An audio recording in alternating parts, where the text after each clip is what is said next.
Again, I'm Patrick Sullivan, and I'm here today to talk a little bit about power distance and ways in which we can cope with power distance in the environments in which we interact and still create the outcomes that we truly hope to desire. Now, as I mentioned, I'm a person of purpose. I can clearly articulate my purpose today in that I exist to serve so that others can reach their full potential. This isn't something that I have always been able to do, and in fact, it took a fairly significant failure in my career to put me in a position that I was forced to introspect, to actually be able to articulate who I am and what's most important to me. Now, the story, the issue, the concern began for me when I had an opportunity to go to work for a small medical school, a startup, whose mission aligned almost perfectly with who I am and what's most important to me. The medical school's mission was to train young physicians to go out into the world to serve rural and underserved communities. Now, in that, my expectation was that because my goal was to serve, my goal was to make the world a better place, that there would be a natural alignment between who I am and how I would bring my vision to bear at that medical school. What I found, unfortunately, is that I was ill-prepared to deal with the social hierarchy in place at the school itself. Now, the social hierarchy isn't isolated to the environment into which I was going. It's something that's pervasive and something that you, in your careers, regardless of the stage of your career, must be prepared to deal with. Now, the biggest thing that I want to convey to you today is that every social hierarchy will have a strength. Every social system, that is, will have a strength of the hierarchy itself. And this is something that we'll refer to as power distance. Now, power distance is measured in something called the Power Distance Index, which is a little bit irrelevant for our time. But my ill-preparedness to be successful in the medical school, in the environment into which I was stepping, was related directly to the fact that I was completely unaware, completely naive, and completely taken aback by the reality that the strength of the social hierarchy into which I was stepping was much stronger than my ideals and my idealistic behavior. When we think about power distance index in social systems, generally we'll think of power distance really in terms of two poles on a spectrum. There will be high power distance environments and low power distance environments.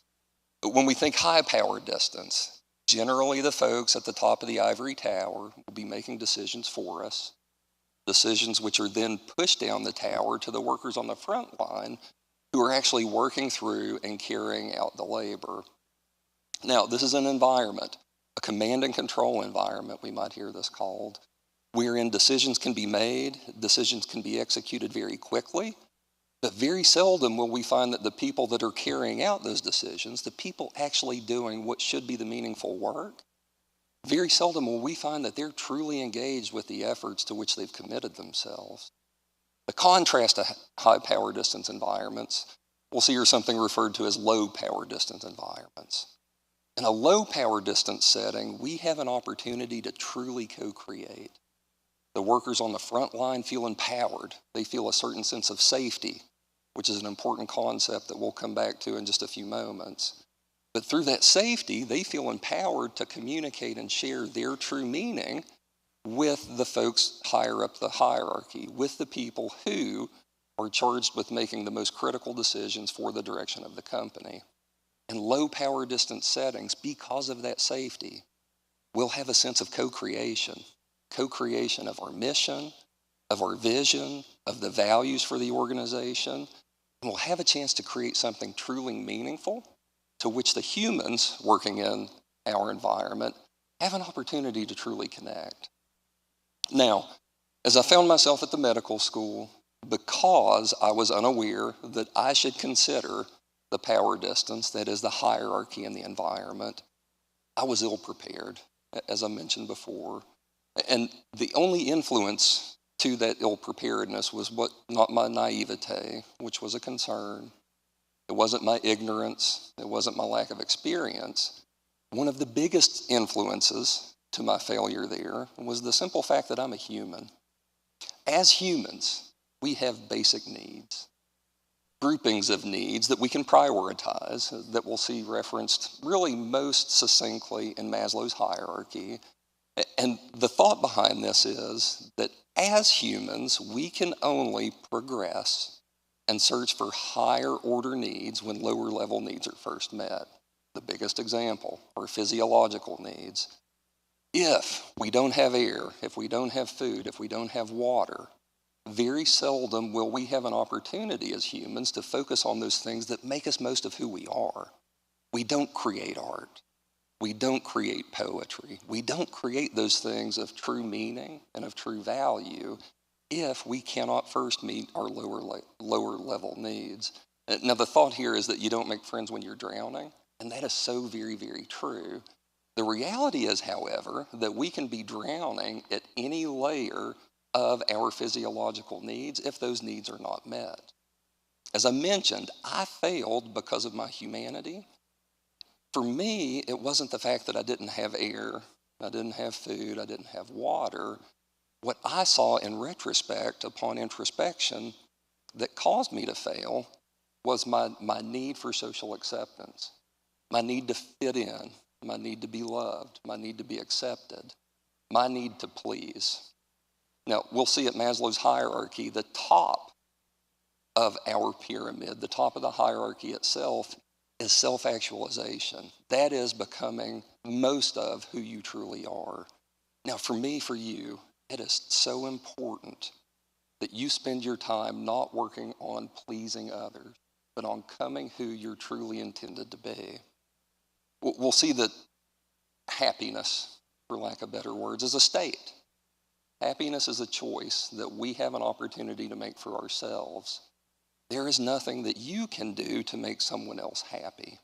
So to focus your efforts, to focus the compromises that you find yourself making, to focus your decisions solely on trying to please becomes a very short-sighted and very self-limiting activity. So if you do find yourself in this position, which I fully expect many of you currently find yourself as pleasers, as people pleasers, I know that I still struggle with this today.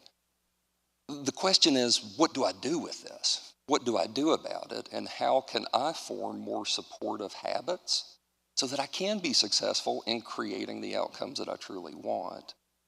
Now, before we can create the outcomes that we truly want, we have to be able to answer the fundamental question, something given to us by a composer named Robert Fritz. And that question is, what do I truly want? What is it that I wish to create with the resources that I have available to me, be they mental, psychological, physical, monetary? Based on this, if I could do anything that I so choose to do, what is it that I really want?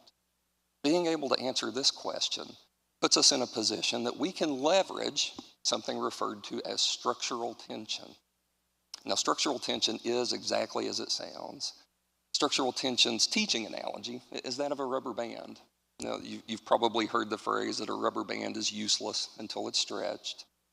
The idea here is that stretching a rubber band will take this piece of rubber that has almost no potential and little kinetic energy, and by stretching the rubber band, we load that rubber band with potential energy that can then be released to go kinetic to get real work done. Now, in Fritz's creative process, he says, look, if we can take a step back, if we can introspect, if we can think about what it is that we truly want, most of all, regardless of the situation, whether it's a day-to-day activity, whether it's a life goal, if we can clearly identify and articulate what we really want, then we add a fixed point in time and space to affix this rubber band to. Next, we take a step back and say, this is what I really want, but where am I today? Warts and all, high definition, what am I currently working with, so that we can create the first endpoint to begin stretching this rubber band, thereby forming structural tension. Now, in creating structural tension, we create a process whereby we are naturally pulled forward toward creating the outcomes that we truly desire. which is absolutely amazing. This does not give us a chance to forego the responsibility of building and executing very efficiently action plans, progress plans, actual agendas that address the details of the things that need to be done to take us where we want to go. But without structural tension, without this necessary desire, this necessary pull forward to grow, we find ourselves really perpetually treading water. Now, at the medical school, again, back to my failure, I found that as I entered that environment, I first of all was not prepared for the social hierarchy. I was not prepared for my ideas to be challenged in the way that they were. I was not prepared for the reality that I honestly didn't know what it was that I wanted to create. I had seen an opportunity. I thought that opportunity naturally aligned with who I was, but I hadn't taken the time to step back and think about, on the back end of this relationship, of this engagement, what I hope to be able to present to the world, what value I truly hoped to bring. And because I did not do that, as I found myself challenged, as I found myself in situations in which my idealistic vision was not received the way that I thought it should be, I also found that I had no good way to dialogue with those who were making decisions for me, so that they could actually receive what it was I was trying to share with them. I had no good way to share meaning so that others could receive and then act upon the vision that I had created for myself. That said, there is an incredibly useful tool set that we can use. It's something that I would encourage you to look more into, called Crucial Conversations. And this Crucial Conversations tool set essentially says, look, a crucial conversation, first of all, is any conversation, that is, any communication between one or many people in which opinions vary, emotions run strong, and the stakes are high. So virtually any business conversation that you're going to have, the students in the room, conversations that you're having with your peers or your professors, people in the room that are later in your careers, these are conversations that you're having with your customers, your clients, your peers, your leadership. Again, by definition, any conversation wherein opinions vary, emotions run strong, and the stakes are high. Now, the thought behind Crucial Conversations is we should not focus on winning as we're attempting to communicate. All right, dialogue is not debate. Those are two very different things. There is a time and place for debate, but when the intent is to try to understand, debate is the wrong tool. Debate gets us to a victor. Dialogue gets us to a place that we can walk forward together with shared meaning.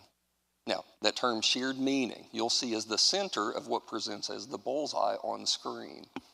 Shared meaning, or a shared pool of meaning, really becomes the goal of any structured or fostered dialogue that we will lead.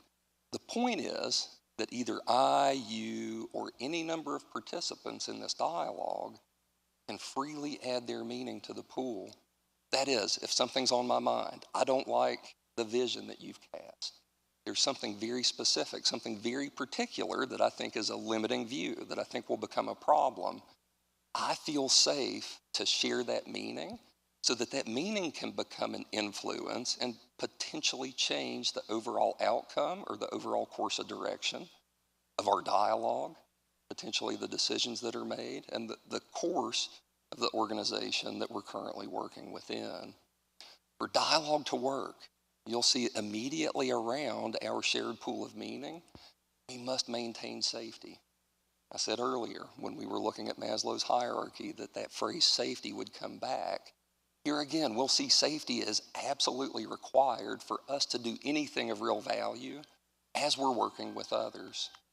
Now, the thing with dialogue, they say, is that there are really two conditions that have to be monitored, that have to be controlled. First of all, mutual purpose. That's the entrance condition. We all have to be willing to work toward the same thing. There's a purpose that we're prepared to commit to and take whatever efforts are necessary to get us to that purpose. So the entrance condition is mutual purpose. The continuance condition is respect. That is, after we've begun our dialogue, after we've really started sharing our meaning, after I've told you something that's made me feel very vulnerable, very exposed, it is absolutely required that we maintain a sense of respect so that we can continue that free flow of meaning into the pool. You'll see around safety that there are really two different things that can begin constricting or impairing the free flow of meaning into our pool, begin impairing dialogue. And those two things are what are called our style under stress, which we'll see labeled as silence or violence. So shouting or pouting. In silence, which is my natural style of communication, as things get frustrating, as things get hot, as I get uncomfortable, I'll tend to withdraw. I'll tend to withhold meaning from the pool, which is very detrimental to dialogue because I'm not sharing my true meaning. The counter to that, something we'll see referred to as violence, which is not physical violence, but forcing meaning into the shared pool of meaning. Talking over someone, repeating yourself, being very direct when we can see it makes others uncomfortable. These things impair safety and thereby ensure that we will not create the desired outcomes that we've previously committed to, which is a significant concern. Now, as dialogue begins, we'll see that there are other things that can influence the overall course of our dialogue. Again, thinking about me at the medical school, I've recognized that I want things to be different. I've recognized that I'm working within a social hierarchy with very strong, very stringent guidelines, very real expectations. And I've recognized that though I can't yet clearly articulate my vision, my purpose for my time on campus, I still have an obligation to ensure that I'm communicating and working to try to grow the organization and try to grow the relationships that I'm currently participating within. Now, around dialogue, we've got our style under stress. We're looking to maintain safety. With that, however, we have really the obligation, the requirement that we continue to recognize that our own psychologies, our own mental models will impact how it is we participate in communication. How it is that we choose to either fire off one of our styles under stress or limit or constrict the information that we're willing to share. Now, we'll see left to right, right to left on the diagram. We have something referred to as our path to action. Now, Stephen Covey says that there's always a gap between stimulus and response. On our diagram, we'll see that that gap between stimulus and response, or what we see and the outcome it creates, that gap is filled with two things, two very important things. First of all, based on the event, based on the stimulus, based on the trigger, we as humans will receive this event and will immediately tell ourselves a story about what happened. Because this happened, this is what this person was thinking. So we begin attempting to mind read, telling ourselves stories. Based on the story we tell ourselves, the next thing that we do is we create these feelings. We create emotions. We create essentially more stories that then inform the actions that we take. So between stimulus and response, we receive what's happened, we tell ourselves a story, and then we take action based on a story that we've told, not the original event. Knowing this, we must be ever mindful. We must be absolutely disciplined to not take things personally. Let's not make assumptions. Let's recognize that we've committed to mutual purpose and mutual respect. We've committed to really sharing dialogue, even if the person that we're communicating with does not reciprocate, which becomes a very important distinction. You will have instances. There will be times where your intent is to freely communicate, to foster, to share dialogue, to share meaning. But the person that you're speaking with or the group that you're speaking with just doesn't care for that. That's not their intent. In those instances, we also have to be mindful that we might need to step out of situations at times to ensure that we don't further undermine our overall goal, which again is to create the outcomes that we truly desire. Now, as I think back to my time at the medical school, As I said, I failed for several reasons, the biggest of which were my humanity. There are a few things that I think really become important as lessons learned, a few things that I really want to be sure that you walk out of today with. The biggest of which is, first of all, please, please, please, please, take the time to decide what it is that you truly want, what it is that brings you the most purpose, what it is that brings you the most meaning, so that your actions, your activities, the energy that you burn, the energy that you expend are truly goal-directed.